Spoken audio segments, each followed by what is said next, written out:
धीम तधीम तधीर धीम तधीम तधीर धीम तधीम तधीर धीर ना धीर नन धीम तधीम तधीर धीम तधीम तधीर धीम तधीम तधीर धीर नन धीर नन धीम तधीम तधीर धीम तधीम तधीर धीम तधीम तधीर धीर ना धीर नन धीम तधीम तधीर धीम तधीम तधीर धीम तधीम तधीर धीर नन धीर नन माया माया माया माया உன்னை காணவே மின்னலே பூக்கின்றதே நீ பேசினாலே கோடி இன்பம் மலர்கின்றதே காலம் எல்லாம் உன் கையில் காவல் எல்லாம் உன் கண்ணில் நியாயம் எல்லாம் உன் சொல்லில் வெற்றி என்றும் உன் வாழ்வில் ஒருபோதும் உந்தன் கண்கள் கண்ணீர் சிந்தாதே நீ தெய்வ பொன்மானே மாயா மாயா மாயா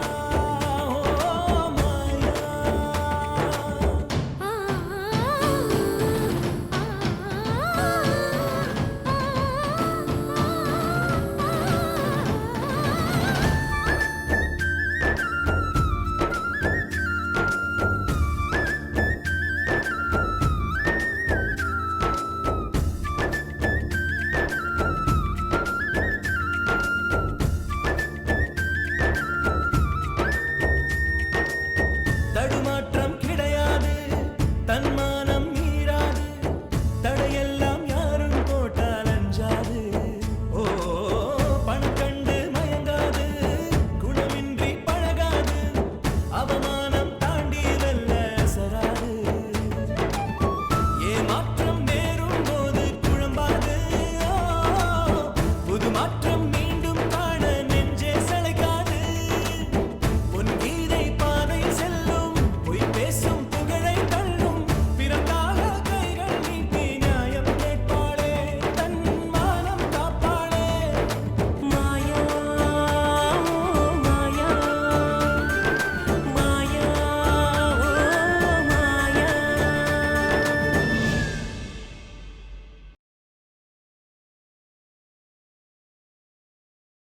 இங்க பாருடி, ஒரு பொண்ணு ரெண்டு விஷயத்துல ரொம்ப தெளிவா இருக்கணும்.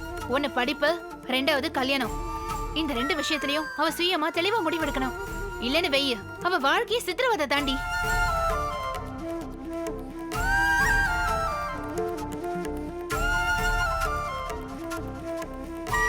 வாய் திறந்து பேசுடி. நீ என்ன ஊமையா? மாயா, நீ சொல்றது நியாயம்தான்.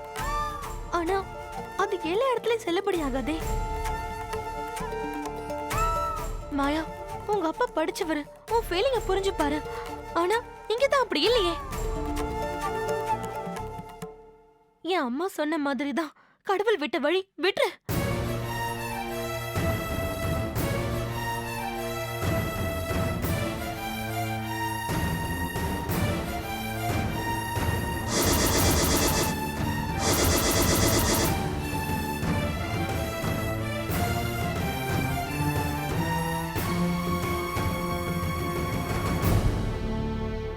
அப்போ உன் சம்மதத்தோட தான் இந்த கல்யாணம் நடக்குதுல்ல? ஏன் சம்மதம் ரெண்டாவது விஷயம்தான். இவங்களோட விருப்பம் தான் முக்கியமான விஷயம்.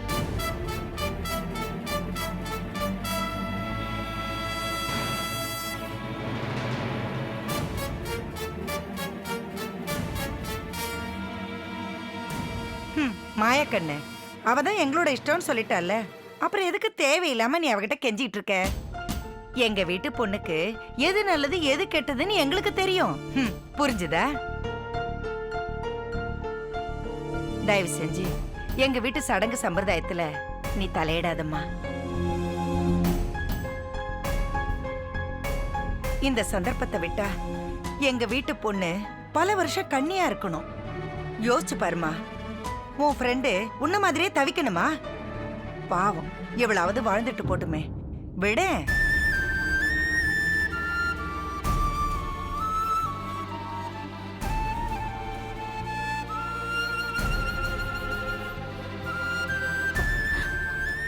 மாயக்கண்ணு, நாங்க போய் பார்த்த சாமியாரு இன்னொரு விஷயத்தையும் சொன்னாரு. அத சொல்ல சங்கடமா தான் இருக்கு. சொல்லட்டுமா? அதாவது இந்த கல்யாணம் நடக்கும்போது மாங்கல்ய தோஷம் உள்ள பொண்ணு பக்கத்துல இருக்கக்கூடாதுன்னாரு. அதனால தயவு செஞ்சு இப்ப போயிட்டு அவளுக்கு தாலி கட்டி முடிஞ்சதுக்கு அப்புறம் உனக்கு நான் ஃபோன் பண்றேன். அப்ப வாயேன்.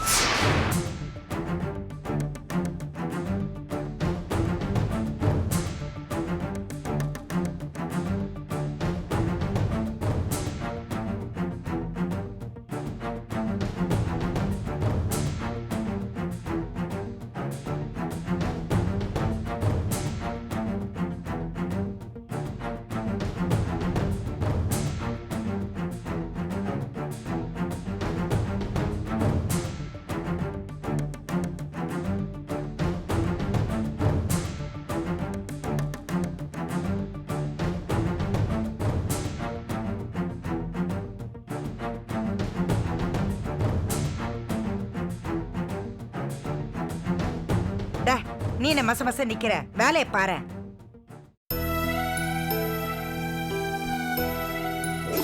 இந்த கல்யாணம் நடக்கும்போது மாங்கல்ய தோஷம் உள்ள பொண்ணு பக்கத்துல இருக்கக்கூடாதுன்னாரு.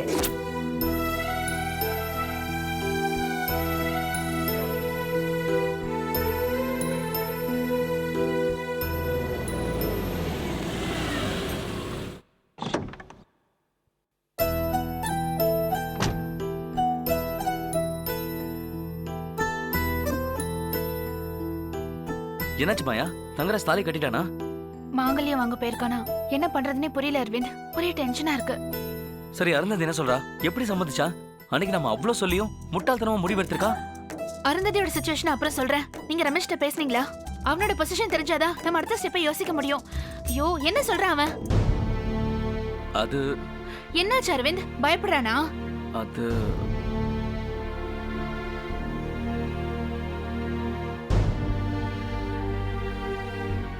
என்ன அரவிந்த் சைலண்டா இருக்கீங்க? நான் அவங்கிட்ட பேசும்போது அம்மா என்ன கண்காணிச்சுட்டே இருக்காங்க. ஆனா அருந்ததியை கல்யாணம் பண்ணிக்கிறதுல நான் ஸ்ட்ராங்கா இருக்கேன்னு சொன்னானே. என்னாச்சு அரவிந்த்? மனசு மாறிட்டானா? இல்ல மாயா, நான் ஒரு தப்பு பண்ணிட்டேன். நீங்களா? ஆமா மாயா, ரமேஷ் கிட்ட பேச சொன்னீங்கல்ல, உடனே அவனுக்கு நான் கால் பண்ணி அருந்ததியோட கிரிட்டிக்கல் சிச்சுவேஷனை பத்தி சொன்னேன். ஆனா அதை ரிசீவ் பண்ணது ரமேஷ் இல்ல, வேற யாரு? அவங்க அம்மா பரமேஸ்வரி.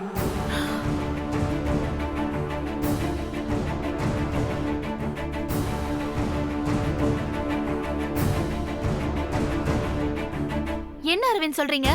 எப்பவுமே ரொம்ப கேர்ஃபுல்லா ஹேண்டில் பண்ணுவேன். ஆனா இந்த விஷயத்துல எப்படி ஸ்லிப் ஆனே தெரியல மாயா. ஒரு பத்திரிக்கைக்காரனா இந்த இன்சிடென்ட் எனக்கு மிகப்பெரிய சர்க்கிள். லைன்ல யார் இருக்காங்கன்னு தெரியாமலேயே உளறி தொலைச்சிட்டேன். பரமேஸ்வரி என்ன சொன்னாங்க? வழக்கம் போல நையாண்டி தான். ரமேஷ்க்கு கல்யாணம் பண்ணி வைக்க போறீங்களா அம்மான்ற முறையில அட்சதப்பட வரலாமான்னு கிண்டல் பண்றாங்க. லைன்ல யார் இருக்காங்கன்னு தெரியாமலேயே உளறி தொலைச்சிட்டேன். பரமேஸ்வரி என்ன சொன்னாங்க? வழக்கம் போல நையாண்டி தான். ரமேஷ்க்கு கல்யாணம் பண்ணி வைக்க போறீங்களா அம்மான்ற முறையில அட்சதப்பட வரலாமான்னு கிண்டல் பண்றாங்க. ஒரு விஷயம் கிளியரா தெரிஞ்சு போச்சு மாயா. பரமேஸ்வரி தம் பையனை ஹவுஸ் அரெஸ்ட் பண்ணி வச்சிருக்காங்க. எப்ப வேணாலும் கூப்பிடுவோம், வீட்டை விட்டு வெளியே வரதுக்கு ரெடியா இருன்னு ரமேஷ் கிட்ட சொன்னேன். இப்படி ஆயிடுச்சு. சாரி மாயா, நானே பரமேஸ்வரிய அலர்ட் பண்ண மாதிரி ஆயிடுச்சு. விடுங்க அரவிந்த், நடந்ததை பத்தி பேசி பிரயோஜனமே இல்ல. ஓகே, அந்த தப்ப நானே சரி பண்றேன். இப்ப அருந்ததியோட பொசிஷனை சொல்லுங்க. கூட்டி கழிச்சு பார்த்தா தங்கராசும் அவன் அம்மாவும் பரமேஸ்வரி கிட்ட வெளில போயிட்டாங்க. சென்டிமெண்டா பேசி அருந்ததியை அவங்க கண்ட்ரோல்குள்ள வச்சிருக்காங்க. பாவம் அரவிந்த், அவளால சுயமா எதையுமே யோசிக்க முடியல. தங்கராசோட அம்மா என்ன வீட்டை விட்டு வெளியே தரதுலயே குறியா இருக்காங்க. அவங்களோட வேகத்தை பார்த்தா அருந்ததிக்கும் தங்கராசுக்கும் இன்னைக்கு கல்யாணத்தை பண்ணி வச்சு ஊருக்கு கூட்டிட்டு போயிடுவாங்கன்னு தோணுது. நம்ம சைடுல நிறைய மைனஸ் இருக்கு மாயா. ரமேஷ் கல்யாணம் பண்ணிக்கிறேன்னு சொன்னால அப்பவே நம்ம அருந்ததியை கன்வின்ஸ் பண்ணிருக்கணும். அவளுக்கு அவகாசம் கொடுக்கறோன்ற பேர்ல நம்ம நிறைய டைம் வேஸ்ட் பண்ணிட்டோம். விடுங்க அரவிந்த், இருக்கிற டைம் யாவது யூஸ் பண்ணுவோம். இந்த கல்யாண ஏற்பாடை எப்படி தடுக்கிறது அத சொல்லுங்க. சுத்தி நடக்கிற சதிய அருந்ததிக்கு புரிய வைக்கணும். ரமேஷை வீட்ல இருந்து வெளியே கொண்டு வரணும். மாயா, அதுக்கு என்னென்ன வழியெல்லாம் இருக்குன்னு நாம யோசிப்போம்.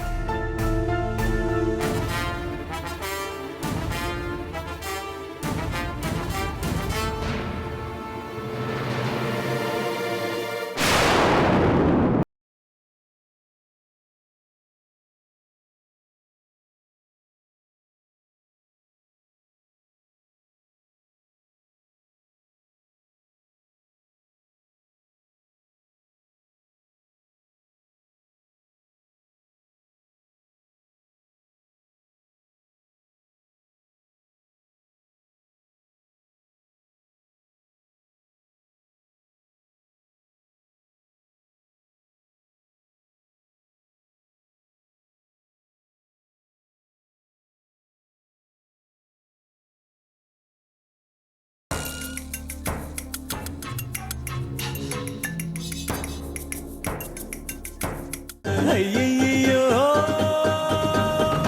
ஐயோ எங்க போனான்னு தெரியலையே. கிரி சார் வேற வரேன்னாரு. ஆ?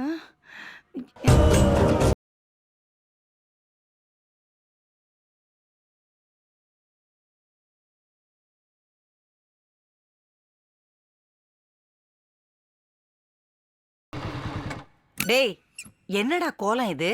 மனக்கோலமா? பைத்தியக்காரா, முதல்ல அதை கழட்டி கவர்ல வை. கிரி சார் வர நேரம் ஆயிடுச்சுடா. அவர் எதுக்குமா இங்க வராரு? சொல்றேன், தாலி வாங்கிட்டியா? தோ. சரி, பத்திரமா வை. இத பாரு, கிரி சார் வந்ததும் அவர் கூட நாம பரமேஸ்வரி வீட்டுக்கு போய் ₹1,00,00,000 வாங்குறோம். திரும்பி வந்ததும் நீ அருந்ததி கழுத்துல தாலி கட்டுற. அடுத்த நிமிஷமே நாம கோடீஸ்வரங்கடா. மா, தாலி கட்டிட்டு அப்புறம் போய் பணத்தை வாங்கிக்கலாமே. அறிவு இருக்காடா? கல்யாணம் தான் முடிஞ்சிருச்சேன்னு அந்த அம்மா பணம் கொடுக்காம விட்டுச்சுன்னா? அது சரி. அந்த பரமேஸ்வரி அம்மாக்கு உடம்பெல்லாம் மூளைடா. அதுகிட்ட நாம கொஞ்சம் ஜாக்கிரதையா இருக்கணும். 1000 லட்சம் இல்லடா, கோடி. 1 கோடிடா. 4 ஜென்மம் எடுத்தாலும் அந்த பணத்தை நம்மளால சம்பாதிக்க முடியாதுடா, சம்பாதிக்க முடியாது.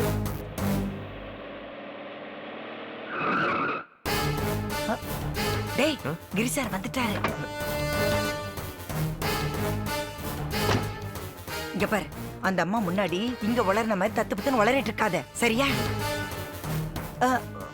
வாங்க சார்.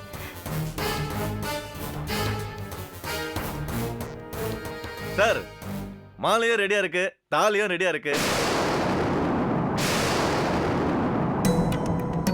அதெல்லாம் இருக்கட்டும், சீக்கிரமா கார்ல ஏறுங்க. மேடம் உங்களுக்காக வெயிட் பண்ணிட்டு இருக்காங்க. வாங்க. டேய், வெயிட் பண்றாங்களா? சீக்கிரம் ஏறு ஏறு.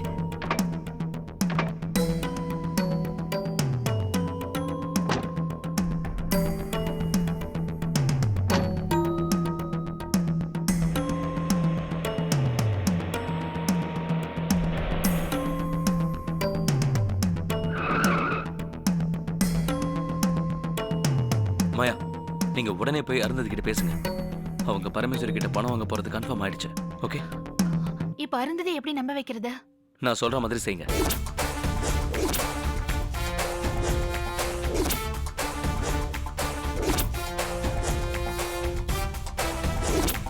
ஓகே, இது ஒர்க் அவுட் ஆகுமா? கண்டிப்பா ஒர்க் ஆகும். நான் கிளம்புறேன். நான் கிரியோட காரை ஃபாலோ பண்ணிட்டு போறேன். அங்க என்ன நடக்குதுன்றத கிரி பரமேஸ்வருக்கு டெலிகாஸ்ட் பண்ற மாதிரி நான் உங்களுக்கு சொல்றேன். சரியா? நான் கிளம்புறேன். ஓகே.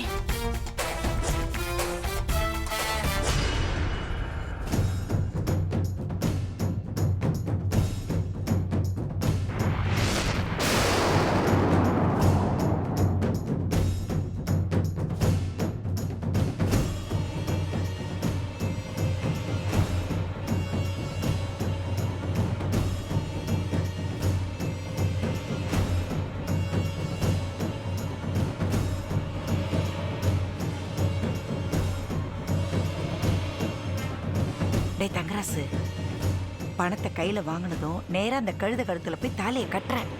கட்டி முடிச்சதும் இதே கார்ல நம்ம ஊருக்கு போறோம். ஏன் கிரி சார், எங்களை இதே கார்ல எங்க ஊர்ல கொண்டு போய் விட்டுருவீங்கல்ல?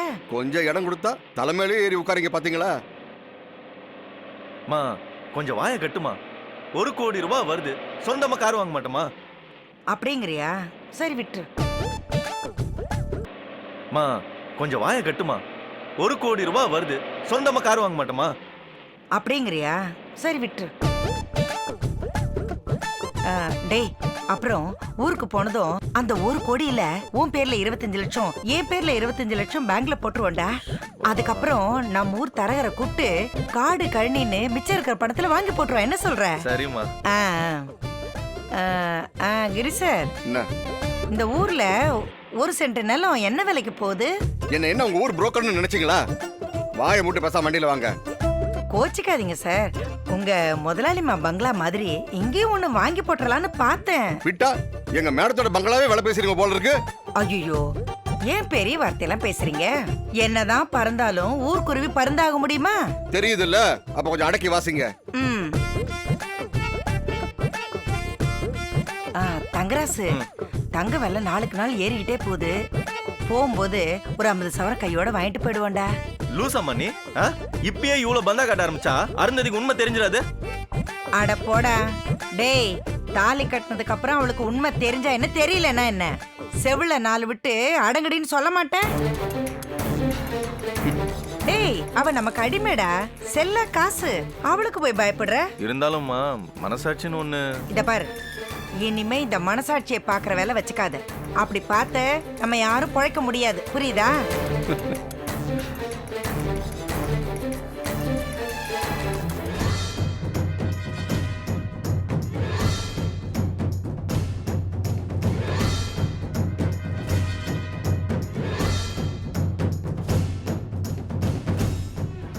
டேய் அப்புறம் ஊருக்கு போனதும் நிலத்தரகரை மட்டும் இல்ல கல்யாணத்தரகரையும் பாக்குறோம். எப்படியாவது அந்த கணக்கு புள்ள மக இருக்கால அவளை உனக்கு பேசி முடிக்கிறோம். சும்மா இல்லடா, 100 பவுன் போட போறதா திட்டமா. அவளை வளைச்சு போட்டாதான் பணத்தோட பணம் சேரும். சரி அதெல்லாம் அப்புறம் பாத்துக்கலாம். இப்போ கொஞ்சம் வாயை மூடிட்டு வரியா? ஆமா, என்ன அடக்கிறதுலயே இரு. அம்மா குலதெய்வ தாயே, உனக்கு நெய்விளக்கு ஏத்துனதுக்கு என்ன நீ கைவிடல. ஊருக்கு வந்த உடனே உனக்கு ஒரு பட்டு வாங்கி சாத்திட்டு தான் மறு வேலை. என்னடா சொல்ற?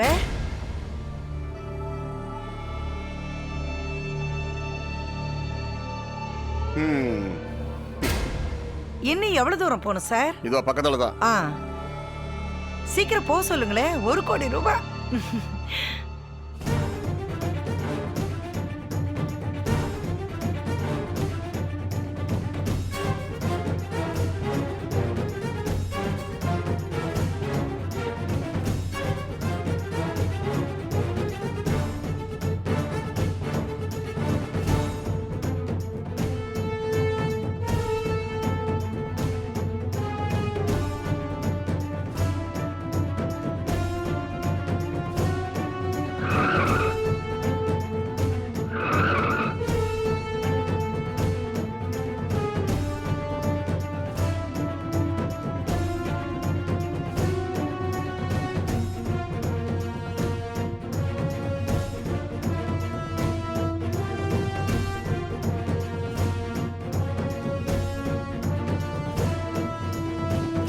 இருங்கம்மா, உங்க அலம்பல் புலம்பல்ல இங்கேயே இறக்கி விட்டுடுங்க. மேடம் டென்ஷன் ஆயிட்டாங்க, காரியம் கெட்டுடும், பாத்துக்கங்க. நாங்க எதுக்கு அலம்ப போறோம் புலம்ப போறோம்? பணத்தை கொடுத்தா வாங்கிட்டு போயிட்டே இருக்க போறோம்.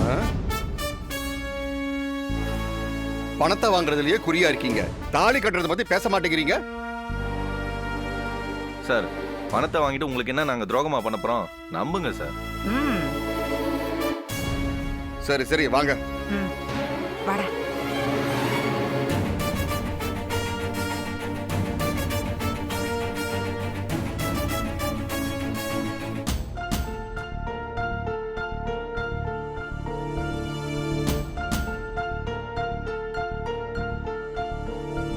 நீ இவ்ளோ தூரம் சொல்றேன்னா அது அருந்ததியோட நல்லதுக்கு தானே எனக்கு புரியாம இல்லம்மா.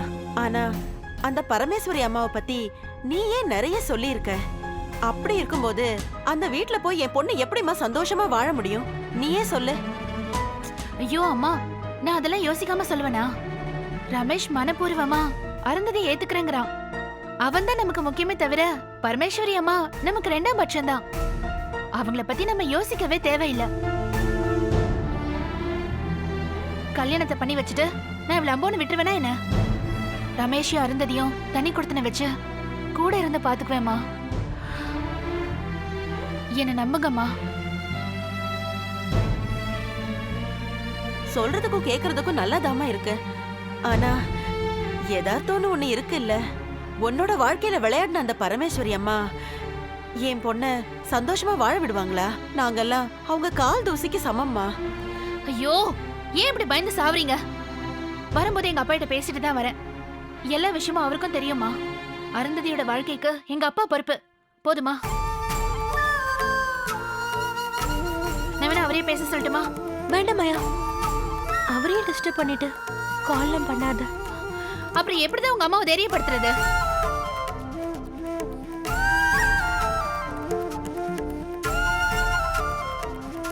நான் ஒரு விஷயம் சொல்லக்கூடாதுன்னு நினைச்சேன், ஆனா வேற வழியே இல்ல. தங்கராசா அவங்க அம்மாவோ உங்ககிட்ட நடிக்கிறாங்க.